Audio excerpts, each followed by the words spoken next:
नमस्कार दोस्तों, आप देख रहे हैं बस्तर हेडलाइन खबर। छत्तीसगढ़ के जहां बस्तर होम स्टे पॉलिसी एक वरदान, लाइव वार्तालाप संवाद छत्तीसगढ़ सरकार के वित्त मंत्री ओम प्रकाश चौधरी की। जय हिंद, जय भारत, जय छत्तीसगढ़, जय बस्तर, जय सरगुजा, छत्तीसगढ़ महतारी की जय, जय जोहार।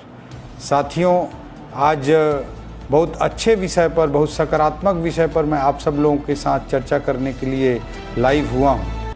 आजकल पूरी दुनिया की अर्थव्यवस्था में, पूरी दुनिया की इकोनॉमी में सर्विस सेक्टर का जो इम्पोर्टेंस है वो बहुत बढ़ता जा रहा है।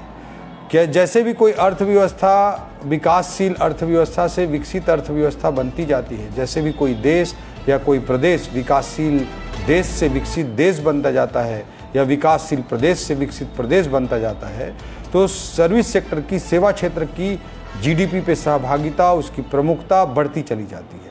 इसी सेवा क्षेत्र के अंतर्गत बहुत महत्वपूर्ण स्थान होता है पर्यटन का। आप देख रहे होंगे कि दुनिया में कितने सारे देश हैं जो पर्यटन के दम पर विकसित राष्ट्र बनकर खड़े हुए हैं। जैसे एक राष्ट्र का उदाहरण आप ले सकते हैं, एक देश का उदाहरण ले सकते हैं, न्यूजीलैंड। न्यूजीलैंड एक ऐसा देश है जिसकी पूरी जीडीपी कृषि, डेयरी और सबसे बड़ा टूरिज्म, पर्यटन, कृषि और डेयरी, इन्हीं तीनों से पूरा न्यूजीलैंड जैसा देश विकसित राष्ट्र के रूप में चल जाता है।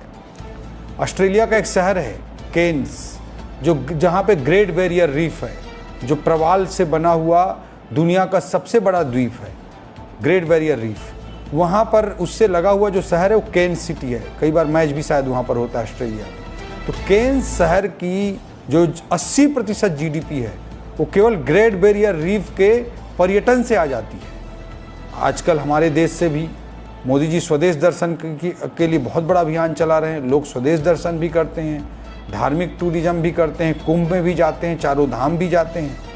लेकिन उसके अलावा हमारे भारत देश से भी बहुत सारे लोग, कोई न्यूजीलैंड, ऑस्ट्रेलिया, कोई यूरोप के देश, स्विट्जरलैंड, इस तरह के देश बहुत शौक के साथ बहुत बड़ा पैसा खर्च करके जाते हैं पर्यटन करने के लिए। पर्यटन की इतनी बड़ी भूमिका आज विकसित राष्ट्रों की अर्थव्यवस्था के लिए है। और किसी भी राष्ट्र में सेवा क्षेत्र जिसके अंदर पर्यटन भी आता है, पर्यटन से रोजगार के अवसर बहुत उत्पन्न होते हैं। तो ऐसी स्थिति में हमारे छत्तीसगढ़ को भी पर्यटन के बारे में सोचना बहुत ज़रूरी विषय हो जाता है। ऐसी स्थिति में जब हम छत्तीसगढ़ के संदर्भ में बात करते हैं और पर्यटन के संदर्भ में बात करते हैं, तो हमारे लिए सबसे बड़ा प्रॉब्लम आता था कि छत्तीसगढ़ राज्य बोलते ही दिल्ली बम्बई के लोग सोचते हैं कि नक्सल प्रभावित राज्य है, पूरा का पूरा छत्तीसगढ़ नक्सल प्रभावित है। ऐसा परसेप्शन बना लेते हैं, ऐसा सोच लेते हैं। उनको लगता है कि रायपुर के एयरपोर्ट पे उतरेंगे तभी गोलियां चलनी चालू हो जाएंगी। और हमारा वीआईपी रोड इतना ग्रीन है कि वहाँ पे तो ऐसी फीलिंग आने लगती है कि कहीं इधर ही से गोली ना आ जाए, जिसको कुछ छत्तीसगढ़ के बारे में ना जानता हो उसके लिए। तो ऐसे स्थिति में परसेप्शन प्रॉब्लम से जो हमारे प्रदेश को जूझना पड़ता है। इसके कारण टूरिज्म, हमारा पर्यटन जैसा क्षेत्र बहुत अधिक प्रभावित होता है। इस स्थिति से बाहर निकालना बहुत ज़रूरी चीज़ हो जाता है। बस्तर के संदर्भ में मैं कहना चाहूँगा, हमारा बस्तर नैसर्गिक सुंदरता से परिपूर्ण क्षेत्र है। हमारा बस्तर केरल राज्य से बड़ा क्षेत्र है। हमारा बस्तर जिला जो 1998 तक एक जिला था, वो केरल राज्य से भी बड़ा है। दिल्ली के क्षेत्रफल से मैं तुलना करूं तो हमारे बस्तर क्षेत्र, हमारा जो बस्तर जिला था 1998 तक एक सिंगल जिला था, उसका क्षेत्र 30 गुना से भी बड़ा क्षेत्र है। इतने बड़े बस्तर हमारे पास है जो नैसर्गिक सौंदर्य से परिपूर्ण है, जहां पे चित्रकूट जैसा देश का सबसे बड़ा झरना है, तीरथगढ़ जैसा अद्भुत दृश्य वाला झरना हमारे पास है, और बहुत सारे हांदावाड़ा, फूलपाट, बहुत सारे अद्भुत झरने इस बस्तर में उपलब्ध हैं। ट्रैकिंग के इतने सुंदर सुंदर रूट हैं। कुटुमसर की अद्भुत प्राकृतिक गुफाएं हैं।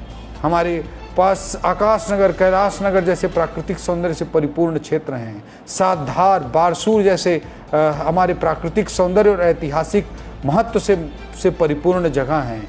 हमारे छत्तीसगढ़ के बस्तर के कांगेर वैली नेशनल पार्क को यूनेस्को ने, यूनाइटेड नेशन की संस्था यूनेस्को ने वर्ल्ड हेरिटेज साइट के रूप में डिक्लेयर किया हुआ है। बस्तर के हमारे कांगेर वैली नेशनल पार्क के पास के गांव धुड़मा को हमारे यूनाइटेड नेशंस टूरिज्म डेवलपमेंट जो ऑर्गेनाइजेशन है यूनाइटेड नेशंस का, जो टूरिज्म पे, पर्यटन पे काम देखता है, दुनिया के 20 सर्वश्रेष्ठ पर्यटन ग्रामों में हमारे छत्तीसगढ़ के बस्तर के धुड़मारास को चयन करता है। इतनी अधिक संभावनाएं हमारे बस्तर क्षेत्र की हैं। बस्तर क्षेत्र की संस्कृति अपने आप में अद्भुत है।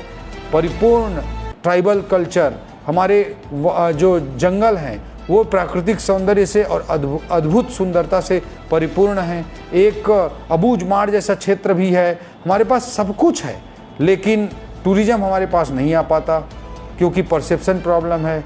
और ये बाहर के प्रदेशों के लिए, दिल्ली बम्बई के लोगों की मैं क्या बात करूं, धमतरी से ऊपर जैसे जैसे जाएंगे हमारे रायपुर में, बिलासपुर में या रायगढ़ में, तो भी 95-96% लोग बस्तर के बारे में बहुत अच्छे तरीके से नहीं जानते हैं। उनको पूरे बस्तर के लिए लगता है कि सब जगह नक्सलवाद है, जबकि नक्सलवाद जब था भी तब भी बस्तर के 20-30% से अधिक क्षेत्रों में वो नहीं था। और टूरिस्ट के लिए किस तरह की दिक्कतें, बहुत ज़्यादा दिक्कतें एक तरह से नहीं भी थी।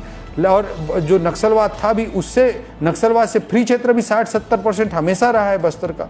लेकिन धमतरी से जैसे ऊपर जाएंगे लोगों को बस्तर जाने में भी डर लगता है। तो इस परसेप्शन प्रॉब्लम से बहुत तेज़ी से हमको बाहर आना पड़ेगा, प्रदेश को बाहर निकालना पड़ेगा, हमारे बस्तर को बाहर निकालना पड़ेगा। और आज जिस तरह से अमित शाह जी के नेतृत्व में जो नक्सलवाद है, उन्होंने डेडलाइन दे रखा है, मार्च 2026 तक पूरे देश से और छत्तीसगढ़ से नक्सलवाद को समाप्त करेंगे। तो नक्सलवाद के बाद वहाँ के युवाओं के जीवन में सकारात्मक बदलाव लाने की दृष्टि से पर्यटन एक बहुत बड़ी भूमिका निभाएगा।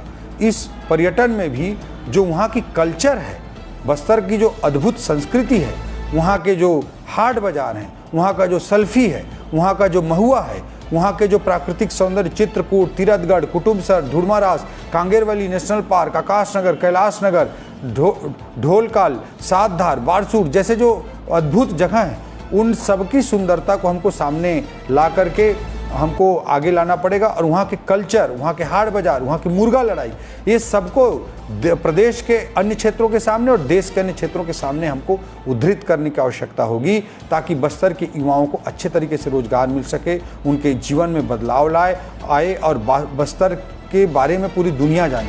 इस दृष्टिकोण से टूरिज्म, पर्यटन बहुत महत्वपूर्ण होगा। और मार्च 2026 को नक्सलवाद समाप्त होगा। तो नक्सलवाद के बाद क्या, वहाँ की युवाओं को एक सकारात्मक जिंदगी देने की दृष्टि से पर्यटन का अपना विशेष महत्व होगा। इस दृष्टिकोण से हमारी सरकार, हमारे मुख्यमंत्री जी के नेतृत्व में होम स्टे पॉलिसी लेकर के आई हुई है।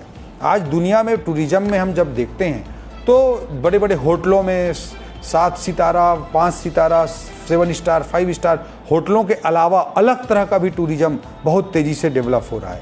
लोग कहीं जाते हैं तो वहाँ के लोगों के जीवन का रहन सहन जानना चाहते हैं, वो किस तरह का खान पान करते हैं उसको जानना चाहते हैं। जैसे बस्तर जैसे अंचल में इको टूरिज्म, जो वहाँ प्रकृति के साथ लोगों का सीधा जुड़ाव है, बस्तर के लोगों का पूरा जीवन वहाँ के जंगल से जुड़ा हुआ है। तो उन परिस्थितियों को लोग न केवल देखना चाहते हैं, उन परिस्थितियों को जीना चाहते हैं। वहाँ पे किस तरह के खान पान करते हैं लोग, कि चींटी की चटनी भी चलती है वहाँ पर, सुस्की भी चलती है वहाँ पर, कड़कनाथ मुर्गा भी चलता है वहाँ पर। तो इस तरह के भी लोग चीज़ों को, या वहाँ के महुआ हैं, या वहाँ के सल्फी हैं, वहाँ के तेंदू हैं, चार चिरौंजी हैं, इन सब चीज़ों को, वहाँ का बोड़ा है जिसको बरसात में हम सब खाते हैं, हाई प्रोटीन का क्वालिटेटिव डाइट है। इस तरह की चीज़ों को वहाँ के लोग कैसे रहते हैं, वैसे लोग जा कर के रहना चाहते हैं, वैसी जीवन जीना चाहते हैं। इसलिए होम स्टे पॉलिसी का कॉन्सेप्ट लाया गया है।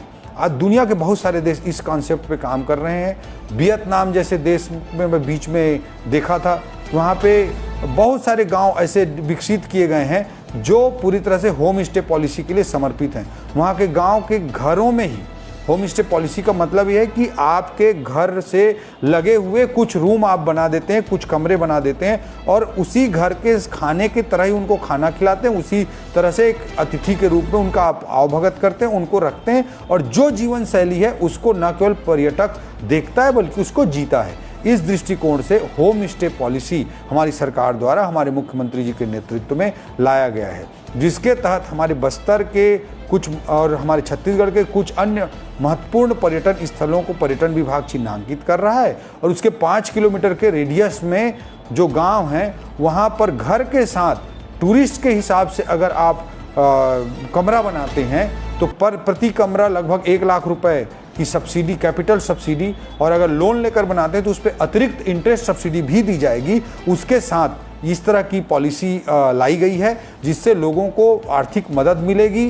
कैपिटल सब्सिडी मिलेगी, मतलब कमरा बनाना है उसके लिए भी 1 लाख रुपए, एक कमरे के लिए 1 लाख रुपए सरकारी सहायता मिलेगी, और इंटरेस्ट सब्सिडी भी मिलेगी। साथ अगर लोन लिए हैं तो उसमें जो ब्याज पटाना होगा उसको 3 सालों के लिए सरकार पटाने का काम करेगी। और इस तरह से होम स्टे पॉलिसी लाई गई और एक व्यक्ति अपने घर के साथ 6 कमरे बना सकेगा। इस तरह की एक बेसिक मोटा मोटी होम स्टे पॉलिसी हमारी सरकार के द्वारा, पर्यटन विभाग के द्वारा, हमारे मुख्यमंत्री जी के लीडरशिप में लाई गई है। और इसका डिटेल जो गाइडलाइन है और डिटेल तरीके से पर्यटन से जारी किया जाएगा। बट ये मूल रूप से एक व्यक्ति 6 कमरा बना सकता है। एक कमरे के पीछे 1 लाख रुपए तक की पूंजीगत सहायता शुरुआती बनाने के लिए सहायता मिलेगी। उसमें भी 50% पहले साल दिया जाएगा, 30% दूसरे साल अच्छे तरीके से टूरिस्ट की तरह हिसाब से चलाने पर दिया जाएगा, और तीसरे साल अच्छे तरीके से चलाने पर 20% की राशि दी जाएगी। इसलिए ये पहले साल, दूसरे साल, तीसरे साल का प्रावधान किया गया है, क्योंकि पता चला कोई 6 कमरे का अपना घर ना बना ले, उसको तभी पैसा धीरे धीरे रिलीज किया जाएगा जब वो टूरिस्ट के हिसाब से अपने आय को बढ़ाने के जरिए के रूप में इस्तेमाल करेगा, तब उसको दिया जाएगा। होम स्टे पॉलिसी बजट में भी डिक्लेयर कर दिया गया था, और ये पॉलिसी हमारे कैबिनेट ने हमारे मुख्यमंत्री जी के लीडरशिप में अप्रूव भी कर दिया है।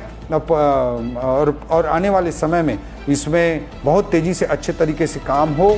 इसके लाभ हमारे बस्तर के स्थानीय गांवों के स्थानीय आदिवासी भाई बहनों को मिले, और वो अपने घरों को इस तरह से सुसज्जित करें और पर्यटक उनके पास आएँ और हज़ारों लाखों रुपए वो लोग स्वयं कमाएं। ये सरकार की सोच है। हमारे बस्तर के युवा भाई बहनों को अच्छे से रोजगार मिले। जो धुड़मारास गांव का मैं जिक्र कर रहा था, जिसे यूनाइटेड नेशन ने वर्ल्ड दुनिया के सर्वश्रेष्ठ 20 पर्यटन ग्रामों में सूचीबद्ध किया है, उस धुड़मारास गांव में भी हमारे युवाओं ने स्थानीय स्तर पर इसी तरह का होम स्टे बनाया है। दंडामी शायद उसका नाम है, और इस तरह से होम स्टे के कल्चर वहाँ पे चलाते हैं। लोगों के, स्थानीय लोगों के, गांव वालों के लोगों के सहायता से, सहभागिता से ये चलता है। वहाँ पे राफ्टिंग भी कराते हैं, वहाँ पे सारी चीज़ें कराते हैं। तो इस तरह के उदाहरण बस्तर के धुड़मारास जैसे गांव में विकसित हुए हैं। ये इसे और आगे बढ़ाने और विकसित करने का काम हमारी सरकार, हमारे मुख्यमंत्री जी के नेतृत्व में कर रही है। इससे बस्तर बदलेगा, बस्तर बदल रहा है। मार्च 2026 तक अमित शाह जी के नेतृत्व में, मुख्यमंत्री जी के नेतृत्व में, आदरणीय प्रधानमंत्री जी के नेतृत्व में, हमारे सभी नेताओं के नेतृत्व में वहाँ पर नक्सलवाद मार्च 2026 तक बस्तर की जनता के इच्छा शक्ति के बल पर, फोर्स की इच्छा शक्ति के बल पर समाप्त होने जा रहा है। उसके बाद टूरिज्म की संभावनाओं को आगे बढ़ाना हम सब की जिम्मेदारी है। इसके लिए होम स्टे पॉलिसी लाई गई है, और मैं विश्वास करता हूं कि इससे हमारे बस्तर की युवा भाई बहनों को बहुत लाभ होगा। जय हिंद, जय भारत, जय छत्तीसगढ़, जय बस्तर, जय जोहार।